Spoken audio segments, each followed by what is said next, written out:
2025, almost half of the bald and golden eagles in America have lead poisoning. Lead poisoning? A first of its kind 8-year study has found widespread and frequent lead poisoning impacting both species populations. Let's get to Davo, the science pro, to talk more about all of this. Hey. This was disturbing when I saw this article came down last week, and we'll talk about that lead poisoning in a second, but let's go back. You talk about bald eagles. They were close to extinction, Russell, back in the 1960s thanks to DDT.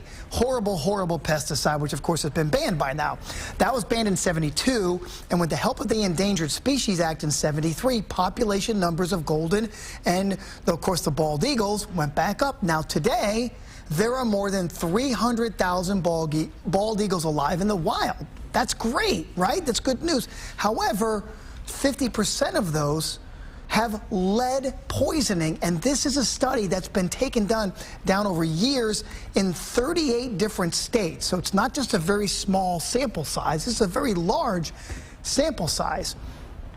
Do you have any idea, Russell, this is interactive today, where that lead poisoning could be coming from? We all talked about this a little bit yesterday, so I know where we're going with this, but I think what we all thought was it was from fish in the water. Okay, and that's a fantastic guess, but no, you know what it's from? It's from ammunition, okay? Hunters. Now, hunters go out and take a look. For instance, they use lead bullets. Okay, when a lead bullet hits a deer or some other animal that they're, trying to take, what will happen to the lead bullet is it shatters into a million pieces like that, whereas a copper bullet doesn't. It kind of stays relatively intact. So what's happening is that all these carcasses that are being left behind, the eagles are scavengers, and the eagles will come down and eat some of the meat or whatever off of the deer or whatever they're being hunted, and they start to accumulate lead. And the more they do this, the sicker they can get. It gets into their bloodstream, it filters through their liver, it builds up in their bones. They can get lesions, weaknesses, convulsions, and paralysis. And this has been happening with the bald eagles. So, and I know what you're thinking, and a lot of hunters have absolutely no idea this is happening.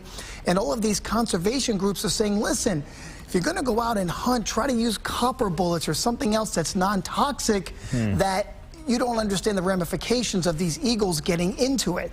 They did 1,210 bald and golden eagles, and half of them showed signs of the chronic lead poisoning, and that is stunting their population growth by 4%. Well, you say, okay, it's only 4%, but you add that up over the course of a decade or two, and that's a big problem. Also, other fish and other birds are having the same problem, not as bad as the bald eagles.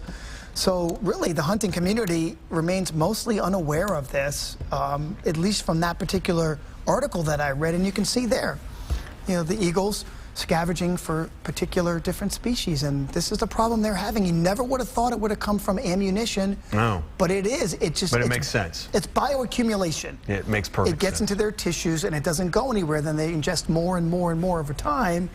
And this is what's killing some of the eagles out there now. Okay. All right, Dave. Yeah. Thank you.